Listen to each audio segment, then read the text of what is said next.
bobblehead today because James wanted to get the whole roller coaster in behind us, so you can only see my head. And not my cool Impersonator Groove shirt. So we are at the theme park called Carowinds. It's in South Carolina and North Carolina. So it's in both Carolinas. There was a businessman who dreamed of coming up with a theme park that brought the Carolinas together. So when you go to the theme park, there's a little part that says North Carolina, and then if you step like over the line, then you're in South Carolina. So we could be in different states at the same time. Yep. So this is a Cedar Fair Park. We're able to go to it just because of our pass that we have, and so we wanted to try it. This is our first time that we've been to this park, and we wanted to try it out to see how we thought of it. And so we were planning on coming on Tuesday because we were going to spend time with one of Kate's friends from college, but we looked at the forecast and saw that it's supposed to rain tomorrow, so we kind of improvised and woke up at 5 this morning and drove to the park to get here. James decided at 2 a.m. when I was asleep, he's like, "Kate, look at the weather. Look at the weather, Kate." At 2. Well, I had told her to look at the weather in the car, but then she never did yesterday. And so, I remember that. Yeah, I asked her if she could look at the weather, but she didn't. So then neither of us looked at it until I was like, maybe I should look at it at 2 in the morning. We got to the park about 30 minutes early? Yeah, about probably 40 minutes before the park opened. And everything worked right, our passes worked right. You had to have reservations still because of COVID and all that fun stuff. And we didn't bring in our phones to the park because we weren't sure if you could ride one of their newest rides without the one behind us. Without buying a walker.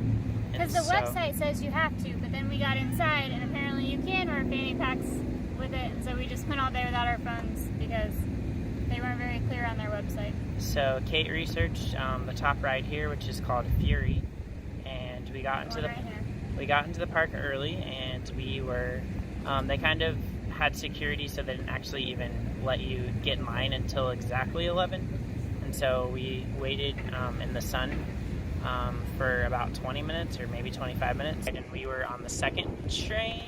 It's so windy. Sorry, I think we're on the second car. I can't really remember.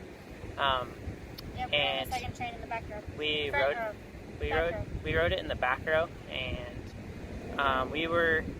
Kate mentioned that she researched that it was like the top ride, and there's all these like enthusiasts like saying how many times they've gone on this ride, yada yada yada.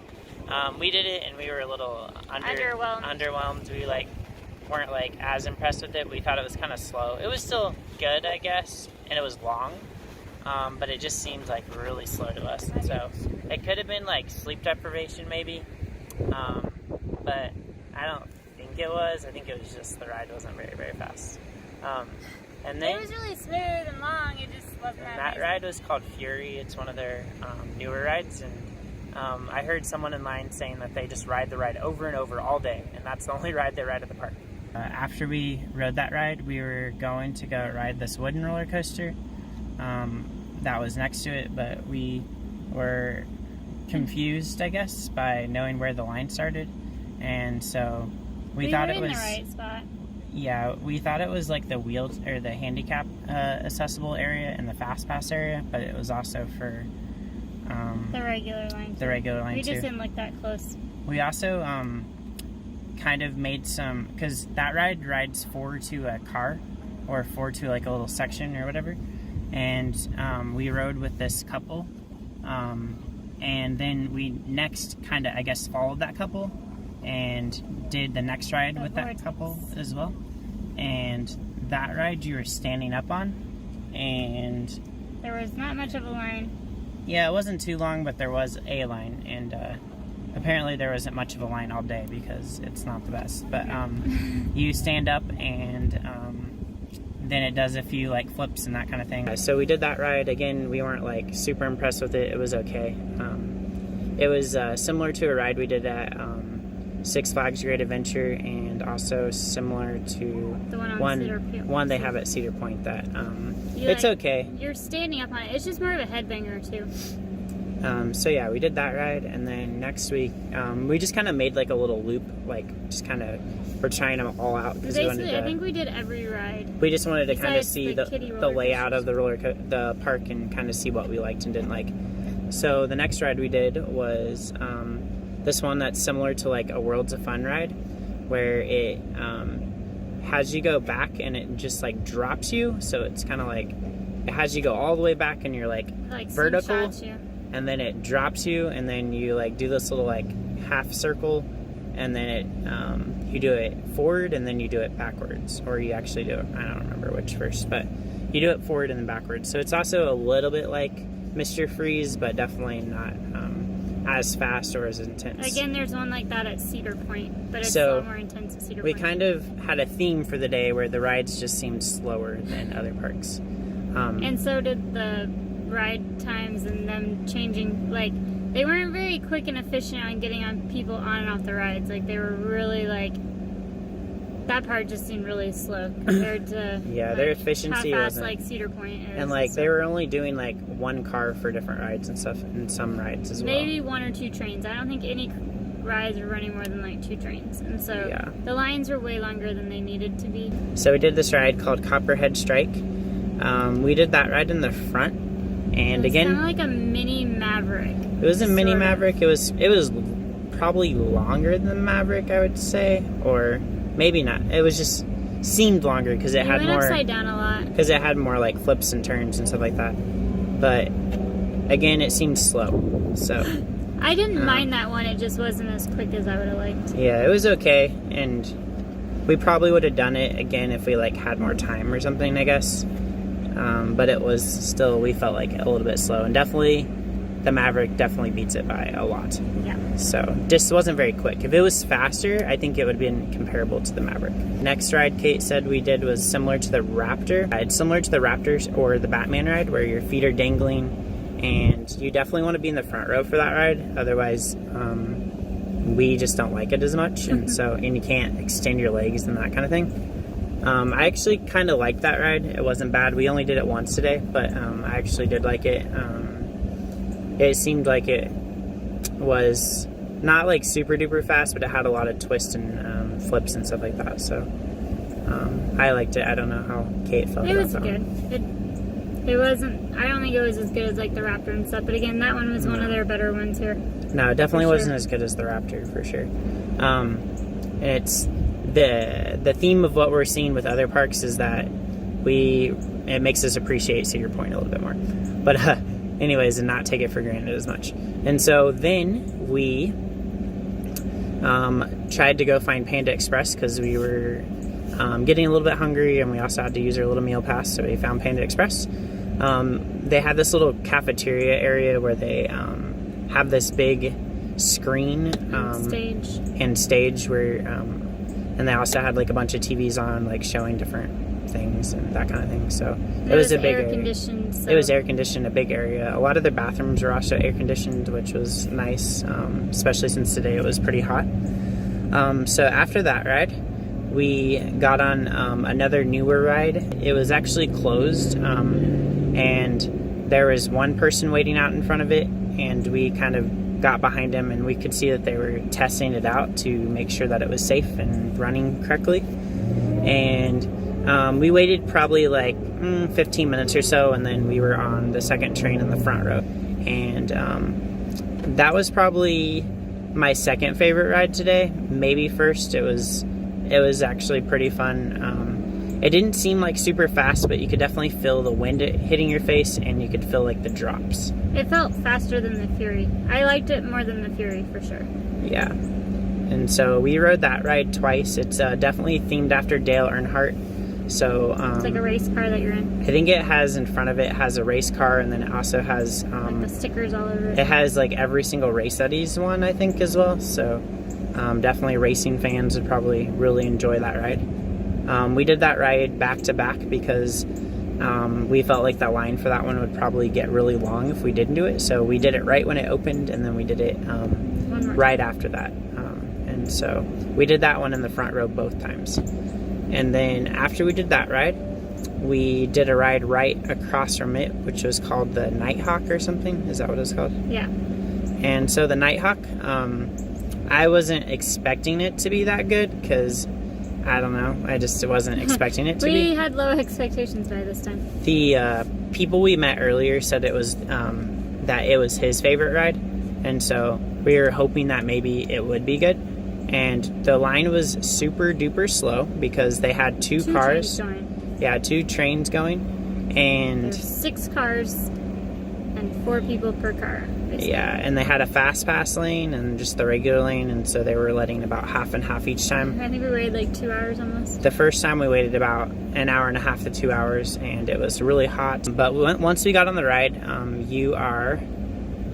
they first just strap you in and they like tilt you so you're facing straight, like up. Your head is facing up, on your back. And you're laying on your back. And so the ride is all like that. Well, the ride actually just kind of rotates. So half of it you're on your back and half of it you're on your stomach. And so it kind of you never does know what different you're gonna things. do. You're like, it's kind of like the Superman ride at some of the other parks. And so, yeah. So sometimes you're like flying and then you twist. And when we do like the loops on it, you like can't tell like which way you're gonna be going and stuff. And you're like kind of just. Your back is on the track and you're just kind of looking out ahead of you. And so that one's pretty trippy. The ride itself wasn't like super fast or anything, but it was just like, since your body couldn't recognize what was happening next, that was what it was unpredictable. And so that's kind of what made it good. And you couldn't like anticipate what was going to happen. And so usually on rides, you can your body can usually kind of anticipate what's going to happen. And so then it makes it sometimes not as fun or something if it's not as fast, but this one was just like you were all over the place and you had some corkscrews and some flips, and it was pretty cool. And then after we did that ride, we decided to go do the wooden roller coaster.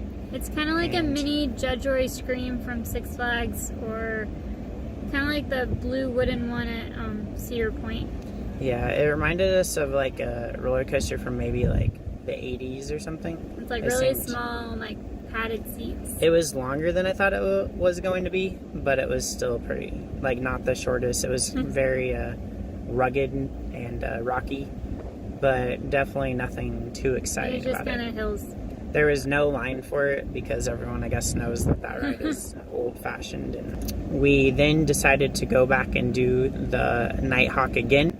The line was about comparable, maybe a little bit shorter. The first time we did it, we were in the very, very back, and so you were kind of open. And then the second time we did it in the 4th row, I think. And it doesn't matter too much what row you're in because you're just disoriented no matter where you're at. But I think we do still prefer like the front row or the back row. But they don't really let you choose, so it's just kind of how it ends up.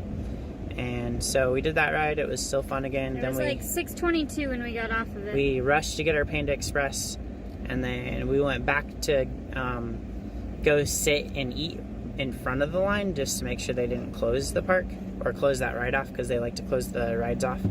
And we weren't sure if we could eat in line, but the worker told us it should be okay. And he then closed the ride like shortly, like he let there was like one other, a mom and daughter came on right after us. Yeah, so there's one other group behind us, and so we were able to eat our Panda Express in line, and then we had a good 20 or 30 minutes to let our food digest. Yeah, so then we rode it in the 5th row. There's only 6 rows, and so we're in the 5th row, so the second from the back. The last train of the night. And the last train of the night. I was hoping that they would be like Cedar Point and run it twice, like but the Raptor did. They did not. So the park closed so it opened at 11 and closed at 7, so the hours weren't the best.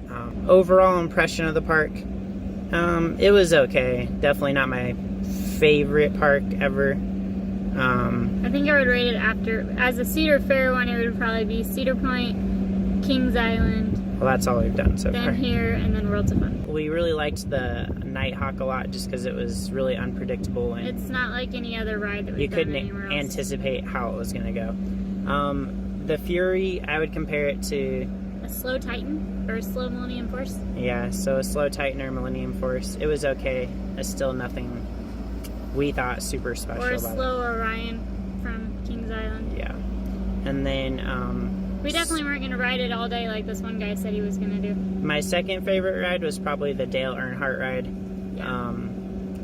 I can't remember the name of it, but it was the red roller coaster and really close to the Nighthawk. This one. The red one right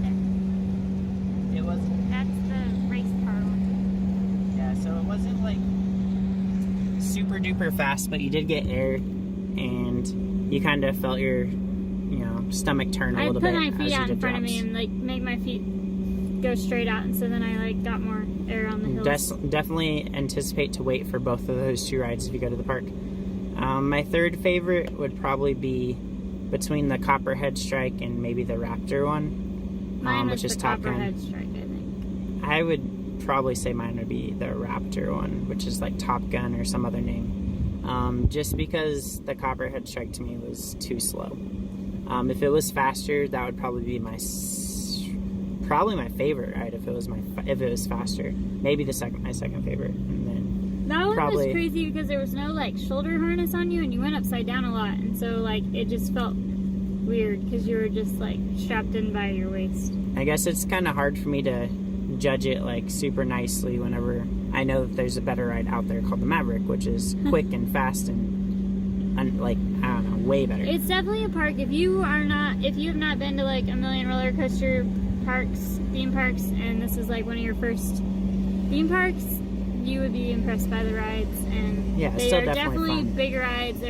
We sound like little like Ungrateful little roller coaster fanatics. Compared to what other rides we've been doing this summer, these ones don't necessarily live up to our expectations. those ones. And so, but if this is like your local park, or this was like your local Six Flags, like the one in Arlington was for us,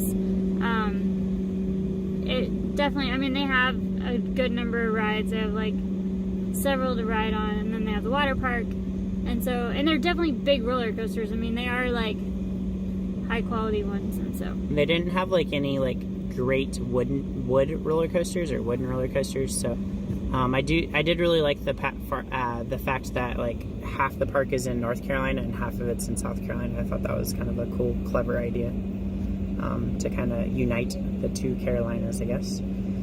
Today I wore my another Sandlot shirt that says L7 Weenie. and I have my Emperor's New Groove shirt on that says no touchy. It was definitely one of my favorite movies, obviously. So I guess you guys can vote again.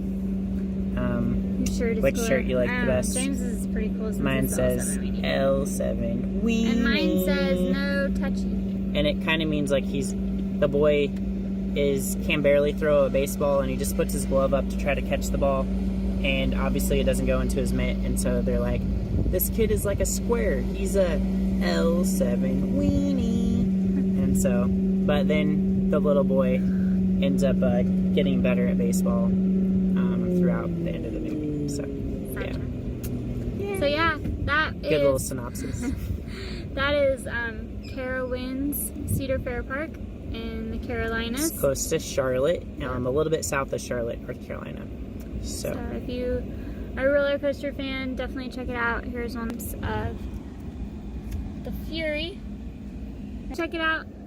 Let us know what you think. Let us know if you've been here, what's your favorite ride here, or what's your favorite roller coaster in other parks. We'll be heading to the beach in a few days and get to have a good rainy day where Kate gets to catch up with her friend tomorrow. So Yay! Yay. So bye everybody. Bye. Check out the movie Sandlot. Just the kidding. movie Sandlot. So alright. Bye everybody. Emperor's New Groove. Thanks for watching. James is gonna watch Emperor's New Groove too. Alright. See ya.